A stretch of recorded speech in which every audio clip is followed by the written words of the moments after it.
Hi everybody, welcome. Happy New Year. It's New Year's Eve today. And I'm just jumping on to do the energy update for past December through to January, really. Um, there's been so much kind of moving through this month, which we're going to get into today. So we're going to touch base on some topics of like polarity fields, hybridization healing that's been coming up, and an activation of the indigo type 3. So just to kind of step it back, doing some housekeeping on my website, we've got a couple of events coming up, and the first is actually tomorrow. So it's the first of the first New Year Gateway Self-Care Monday.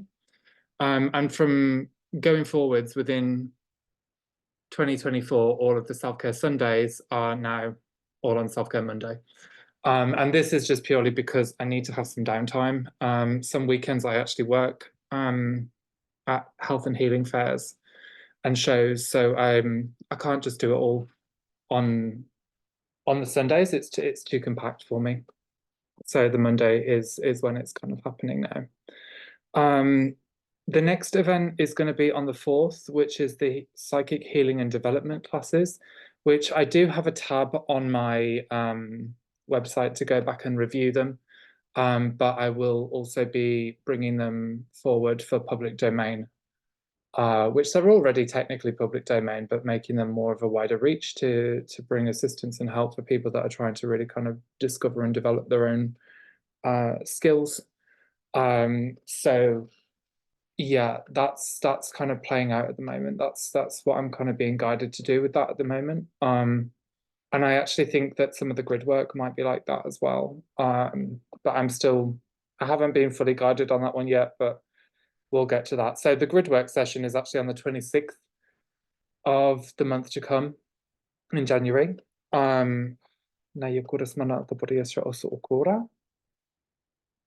So much energy moving through the system today. It's quite intense, to say the least.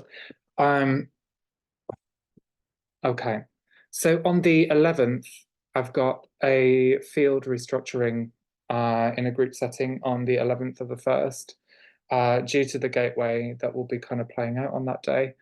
And then on the 21st of January, I was guided to do a central nervous system recalibration. So that one is also available on my website as well. There's a big theme coming up that has been quite consistent over the past month going forwards is to really take a much deeper look into the central nervous system and all of the different nerves, like the dorsal vagus nerve, these kind of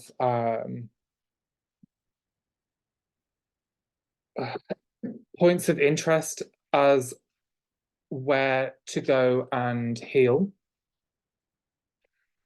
So with that focus, looking at the central nervous system, we can really start to break down a lot of the calamity that has been ingrained within it, and also then start to reform it and repair it to bring a level of stability within that.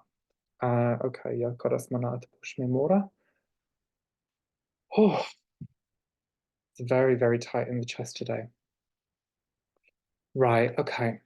So this past month and the month to come, we'll touch base on the energies that are kind of have really been kind of piquing my interest lately. And one of the main themes that was drawn to my attention was the healing of hybridization. So for those that don't know, hybridization wounding, it is with the cross contamination or I want to say crossbreeding, or it goes beyond that as well. Genetic mutation with cross species relations. So we're not looking at a horse breeding with a cow here. We're looking at reptilian DNA merging to indigo DNA, for example, or an indigo template, or human genome DNA, and bringing them together in a kind of controlled eugenics environment. Not really eugenics, but like a kind of.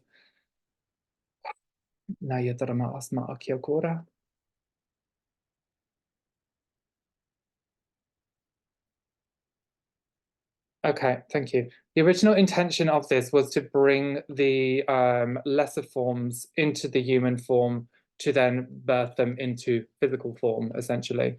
So we're looking at reptilian race DNA or Anunnaki digressive forms, digressive strands of DNA, and merging them to the light form of DNA, which would be the activated 12 strand. In that sense, it's a case of kind of the intention would have been on the negative side to bring that into the physical form to create chaos, distortion, terror, calamity, essentially. So this has really come into the forefront for me over the past month, and I was wondering kind of why now are we kind of being pulled into this heightened level of awareness, or why am I specifically being pulled into this heightened level of awareness of this topic? And it had to do with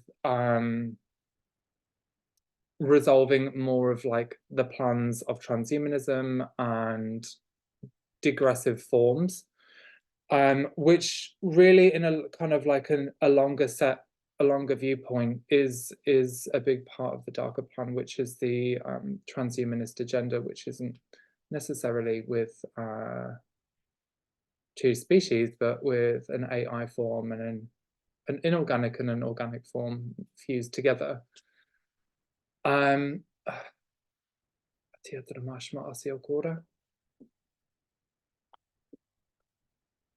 So this hybridization energy coming forwards through December, which is related to the Ruby Sun DNA format, which is like a 10 or 11 strand DNA, that's being healed and repaired to be able to bridge back beyond the 11th strand into the 12th, and then reconnect into the organic true light family connection.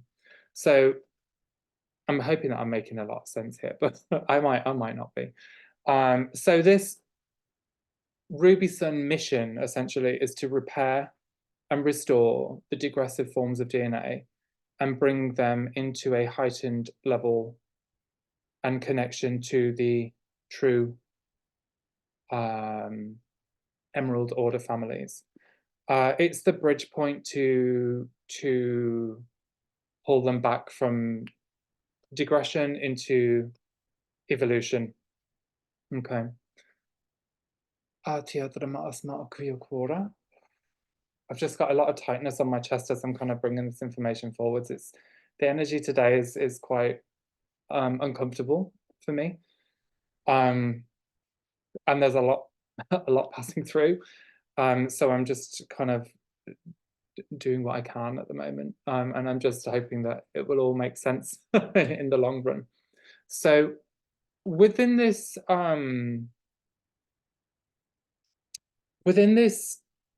formation of hybridization, we've got to look at the energetics behind it. So if we're working with a light soul and then also with a dark soul, we're going to be faced with two extremities of polarity, right? So we've got an ultralight for the people, service to others, and then a service to self format, which is essentially the service to self would be trying to corrupt the service to others. The service to others would be trying to kind of restore the service to self internally, which then creates a level of opposition and frustration and heavy confusion. Now we can see this playing out heavily on the world stage, where even with debates that come up onto YouTube, you've got people that are for a certain topic and going against a certain topic, and then it becomes like a big war. It's a war between the thought forms. It's a war between opinion. And when trying to find the middle ground between it, it's almost a level of stickiness in which that one side can't see the other's perspective or point of view to actually be able to come to it, because there's too much division. The belief systems have been polarized into what is right and what is wrong. Now, this all feeds through to one of the themes that comes up within January, and I feel like is going to be progressing through 2024, is informed decisions and making clear, understood, objective decisions that are for the best for everybody. So, and within that, we need to be overcoming this level of polarity that's held so deeply ingrained within our reality, which essentially blocks out any ability to see what the other is thinking or feeling or understanding, because in the mind of that person or individual, they're right and nothing's going to change that. Now, it's becoming, with the decision making and with the process of kind of breaking down the two sides or the three sides or the four sides of what is the right thing to do. When one holds an opinion or a judgment or an emotion towards a certain side, the decision can become cloudy, it can become kind of distorted in a way where certain belief systems are entangled, which can actually prevent the ability to see the extended truth or the further truth in the situation.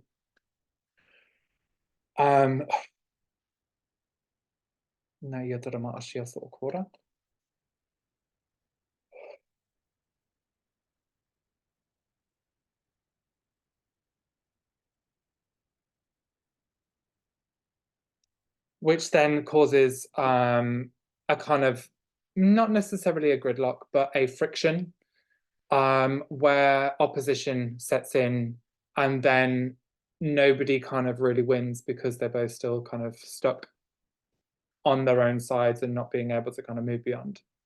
So there is a point to this. This level of awareness of polarity has really been coming up into my viewpoint recently. And as I've been kind of searching deeper in towards this, the checkerboard black and white fields have been coming tied up within that polarity. So the checkerboard mutation essentially is a polarized field where one cannot see the point of the other. Now, this is a collective distortion. And to kind of work in a way where we can kind of overcome this is through a question and answer response into discovering the truth in what the other side is saying, and then reflecting that back to your own belief systems. And then it goes in that mirrored position where it reflects every single time to widen the perspective and to loosen the grip of the checkerboard mutation. Okay, so that being said, this checkerboard awareness,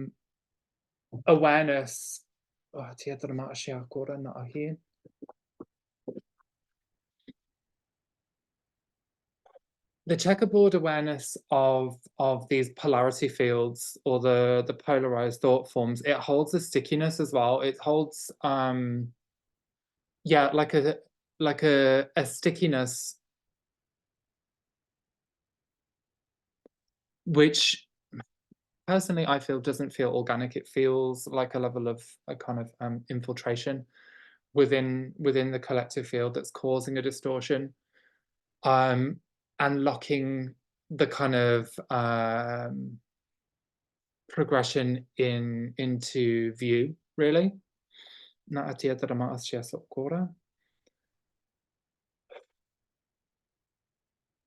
Now, that translation of the polarity and the rigidness or the stickiness and stubbornness as well. I hold my hands up to that, absolutely. Um,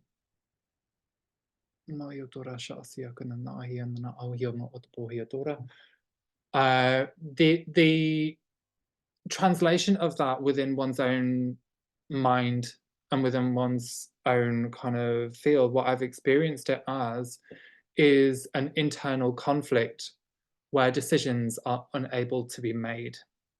It's an internal conflict where you're being pulled from left and right, forward and back, and the inner sense of self cannot find that trajectory of truth or navigation of which way to go. Now, this is really core because through 2024, I feel like there's going to be some kind of significant choice points where an informed decision is going to have to be made. I don't know what that is right now.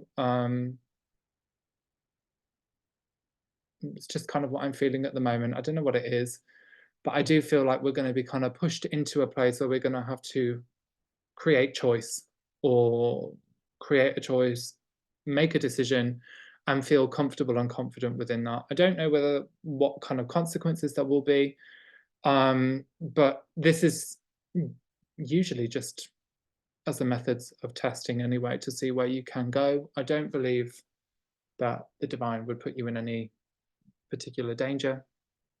I do think that we are working to resolve like a lot of things at the moment where we can kind of uh, emancipate ourselves from control. So I think that could be one of the major choice points. In fact, I'm pretty sure it is. And just making sure that the informed decision is correct as to your level of freedom and not really falling into those patterns and categories of taking what you see it as face value. Um, so yeah, it's been quite an interesting month on that side. Now, what I've also noticed as well is just after the 12/12, the checkerboard mutation healing came up quite strong and needing to kind of detach from it, which then initiated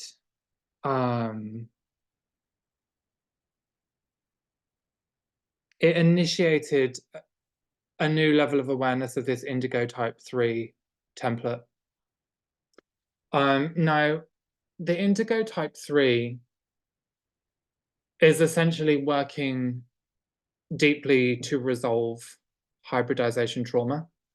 Amongst other things as well, it tends to go into the darkest of the dark kind of roots and works to resolve some pretty heavy SHIT.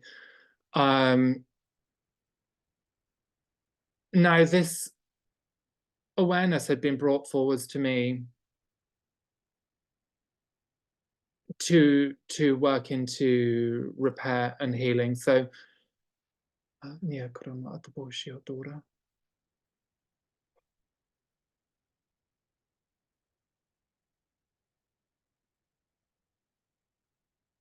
yeah. So within that is understanding what the attributes of the indigo type 3 really are.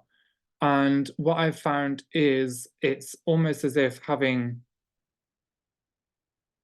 the dark extremity or dark polarity playing out within the light, and then it's working to restore the race memory of the negatively polarized, which is very, very locked up, which actually overruns a lot of the light side because it is so intense, and it's so heavy to work with at times, and then rejuvenate that to bring balance back in to allow the light side to rise as well. So it's really interesting to see that dynamic. And I think if we look at that as a model for distorted masculine and the elimination of divine feminine, we can also see the playouts of the false king of tyranny held within the negative side or the dark polarity, running about as a kind of dominant to your system, so or to one system. Now, this isn't going to be the same for everybody, but this is just what I've experienced as I've been kind of deep diving into this and processing it and trying to understand it somewhat. And I still think I've got quite a hell of a way to go on that, actually. But we do what we can in the process. So this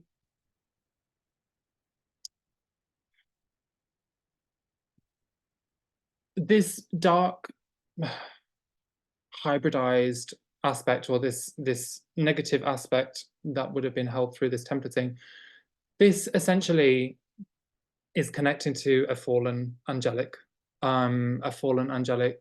race, that your own essence will be connected into somewhere, somewhen, which would then draw you into more negative realities or environments within an earlier part of your life, to which you then start gaining consciousness and choice and become activated, and then go through the healing process to take control or to gain back your power more accurately.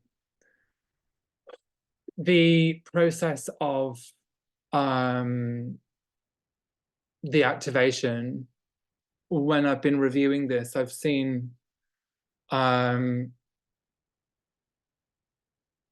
extremity of behaviors coming up and negative behaviors, negative behavioral patterns.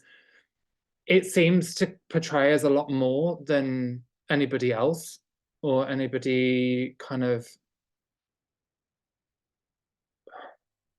stuck within their own trauma. It seems to go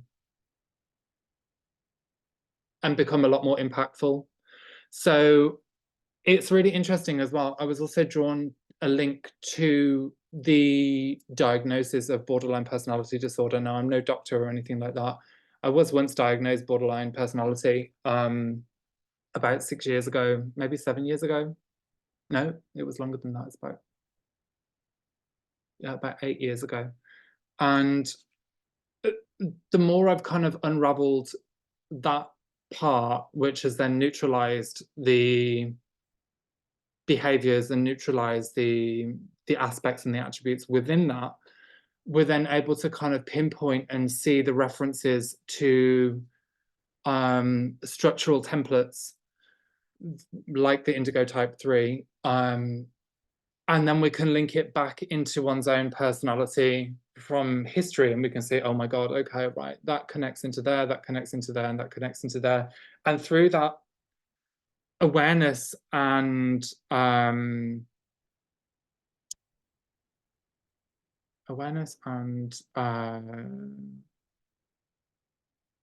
internal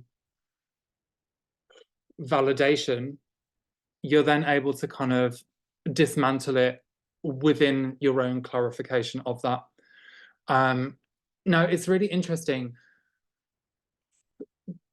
The whole attribute, I didn't even think I was going to go and talk about this today, but the whole attribute of borderline personality disorder is all about extremity of polarity. You go from one extreme to the other. You go from rapid choice point, and it's heavily unstable.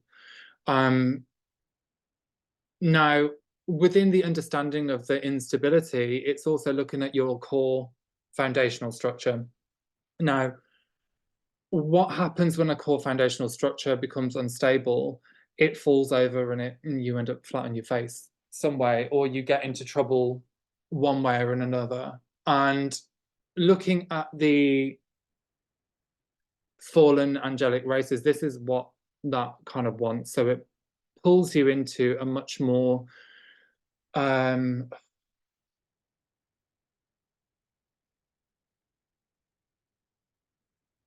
pulls you into a much more chaotic environment. And I can safely say that I definitely went through a very chaotic environment. At some points, it was a lot of fun. Some points, it was absolutely horrible. But it was a great kind of experience for learning and growth, and kind of really coming into a state of self-forgiveness as well. So these things, they're not all that bad for a state of growth and development from that perspective. When you're living it in a third dimensional reality, it's not great. But being able to kind of separate yourself out and look from these different viewpoints, it becomes a lot more clear on why we kind of allow ourselves to go through these things. Now, the interesting thing about the BPD and the Indigo Type 3 is that the BPD is highly, highly sensitive, and they are easily influenced because of that sensitivity. So they're also highly empathic. Now, one of the things that they are absolutely triggered and traumatized by is abandonment. Now, if we look to the comparison within the fallen angelics, they were cast out of their kingdom to work to repair and move through a bioregenesis into alignment to come back into source light. Now, looking at the light perspective of the type 3, working to train and build that soul essence back into a state of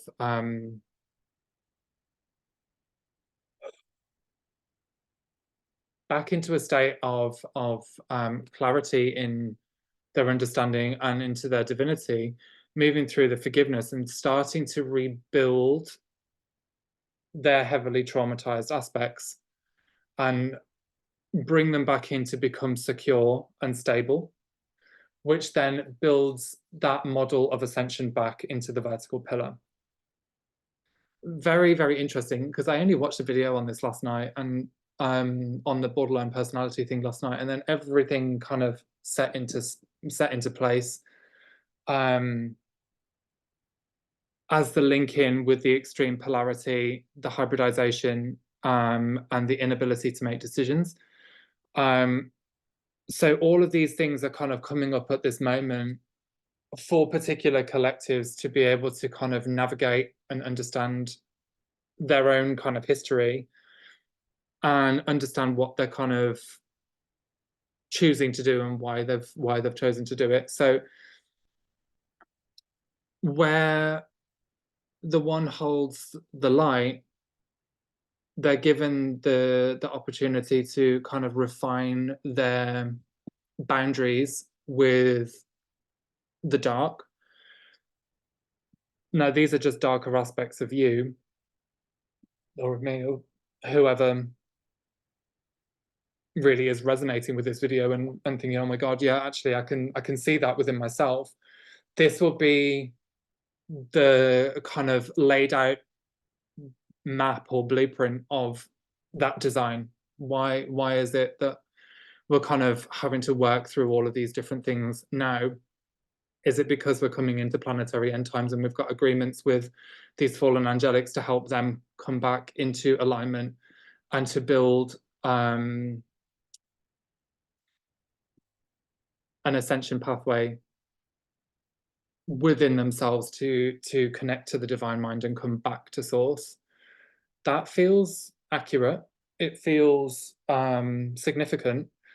And it's also impactful for 2024, because if we continue to have this polarization within, polarity within, how can we ever come to a decision? How can we ever come to a choice that is not kind of, we're having to fight with ourselves to get to an answer? So this has been December. um, the festive season, right? Uh, I think not. Um, so yeah, it's been a very, very interesting time of healing through December and discovery, but it's also this energy reflection. If I'm looking at as a healer, it's quite a lot, but if I'm looking as a collective, um, for this as a collective perspective, it just shows me, okay, this is the length where many other people are kind of also going through the same thing, because it's never just you, it's always a leg of people that are kind of going in, and because you're feeling that, you're also connected into that group of people that's kind of working through the same thing, they're working through the same role. Um, Now, within the full understanding and processing of this, there are ways to kind of dismantle and detach from the energy and from the energetics of it. But some way along the way, if you're getting completely triggered within the processing and kind of the experience of it, then this would definitely be something to take a look at and work to repair. Discovering the agreements that you have with these fallen angelics and just starting to dissolve and dismantle them to take the pressure off, and also within that collective group field. So why are you kind of linked in with these groups? What is it that you're kind of um, contracted in to help them process, right? And I think this is one of the key things that we are to build within this, because when we kind of get the understanding of what the contracts are and what the developments are, we're then able to build a level of sovereignty, by either dismantling them or understanding and processing what it is that you need to process, and then dismantling, um, because a lot of these things are very old, um, depending on where you're at, really.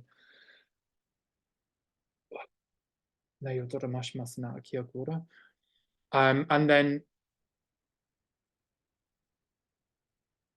kind of severing yourself from the ties within it, which whenever we kind of get locked up within agreements, you feel almost bombarded with stuff that you have to do, and it becomes as though there's not any free time for yourself and your own healing or your own like needs and things to do, because you're forever clearing all of this polarity and getting pulled left and right, up and down, and getting dragged around. So that's also something to kind of consider about. Now, this kind of extreme polarity, just jumping around a little bit more here, what I've also kind of been pulled into looking into is this trans humanist, transgender, trans whatever they want to call it anymore, different topics of um physical change and understanding the decision points. So this to me actually feels,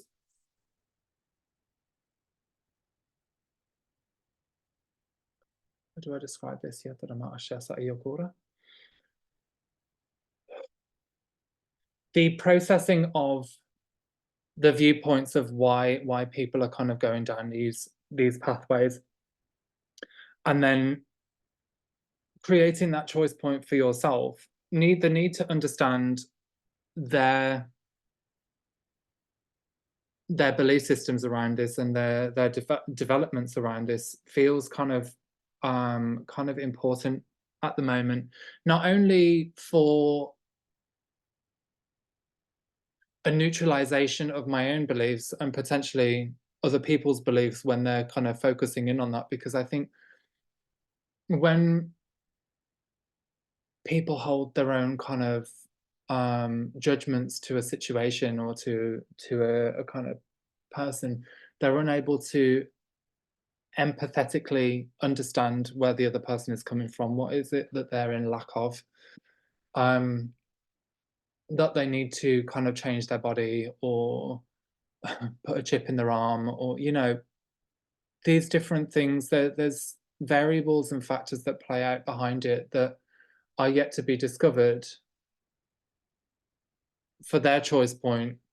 So we're able to kind of understand it from their perspective, which actually would catalyze you into a deeper level of compassion, a deeper level of understanding, but also a more firmer, secure point in yourself as to why you choose your decision. Okay. And that, I think, is a really interesting take on our ability to discern and our ability to kind of think freely. But at the same time, what this also does is it activates the heart. It activates the heart into a more stronger ability to understand um, and create choice through feeling. Um, yeah, so I mean, there's been quite a lot of different things that I've gone through um, December, and I think a lot of these topics are going to kind of carry through to the new year, through January. But I actually think a lot of this decision making and the choice points are kind of like a key core component to kind of rediscover. My God, can't wait to get my hair cut next week.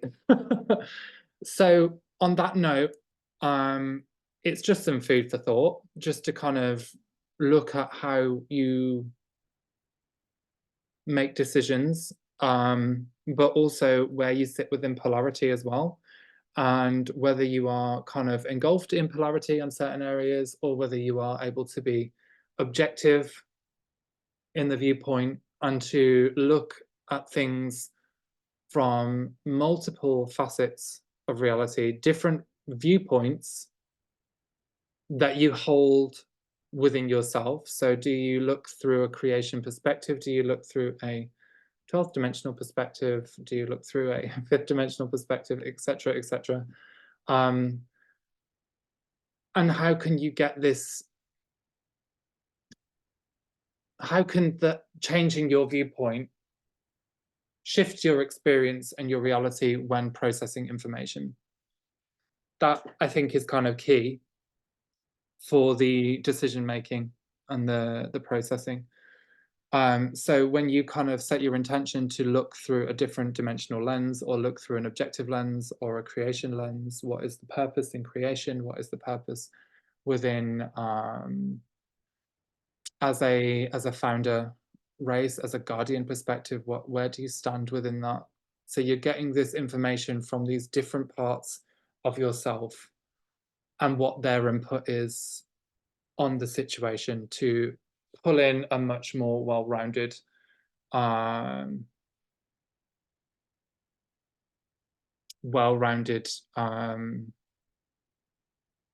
information for a decision.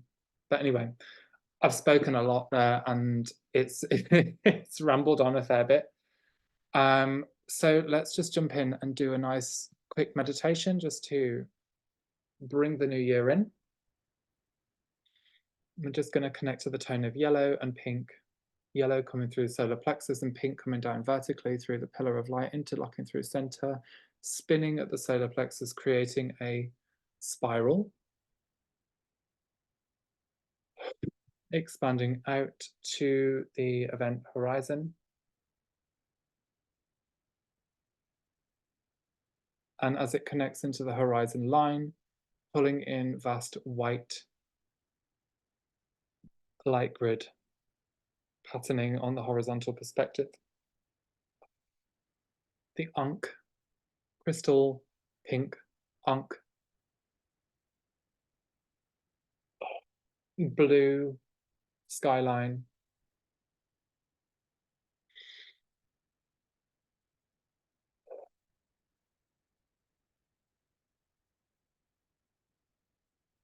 Pink Eye of Horus,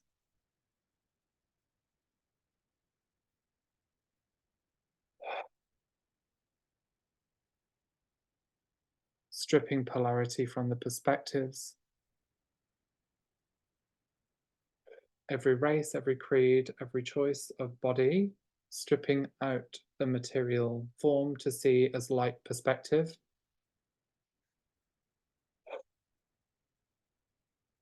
Clearing out the spiders.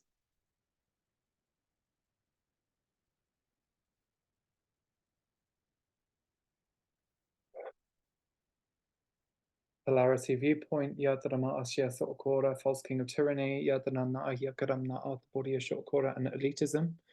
Connecting into Stonehenge, lifting out checkerboard mutation, filtration system, Yadana Ayakarama Asmaokubora, Nibiru, Yadarama Ashya Sotonor, Yadarana En Yadanana Ahiakura, DNA sequencing upgrade, Yadara Ashiatana Ana Ahiakorama Arthbodia Shotosan Yotora Maahi, and decompressing memory, activation of the DNA, decode, recode, flower of life, regenesis,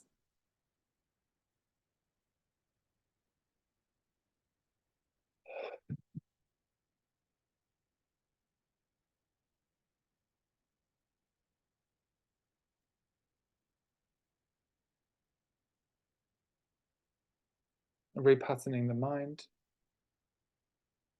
viewpoints, polarization within perspectives,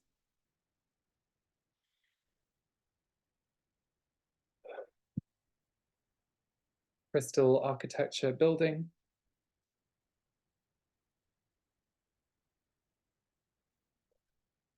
and vibratory bell sounds, gongs, primal sound fields,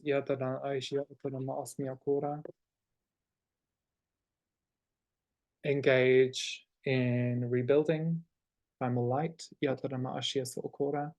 updating through blueprint levels, pre-matter,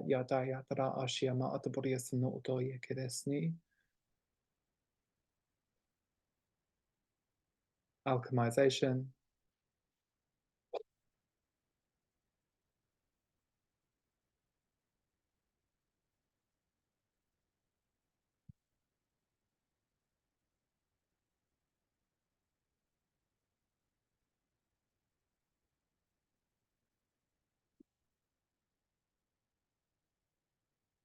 full body clearing, opening up perspectives, scope update,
judgment release,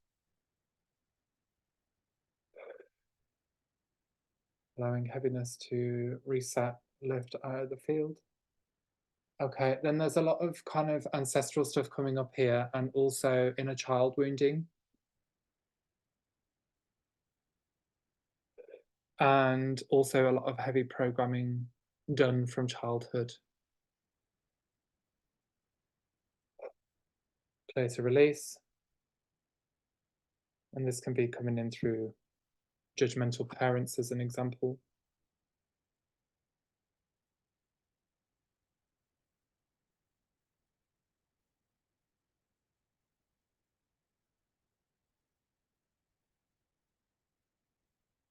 full body release, cranial sacrum, updates, emotional templates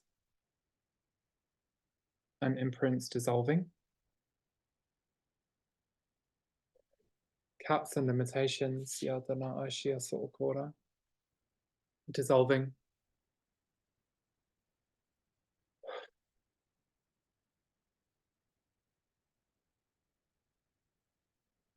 igniting core source essence,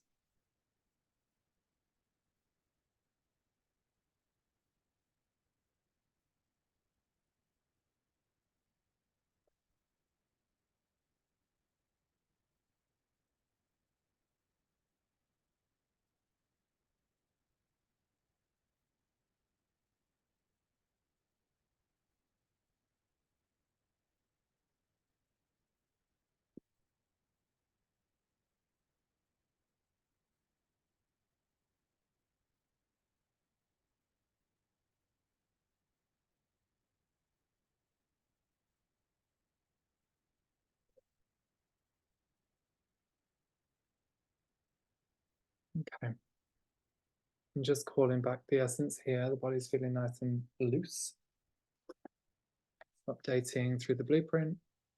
I'm going to update through all fields. I'm going to update through all localized grids. And move to seal.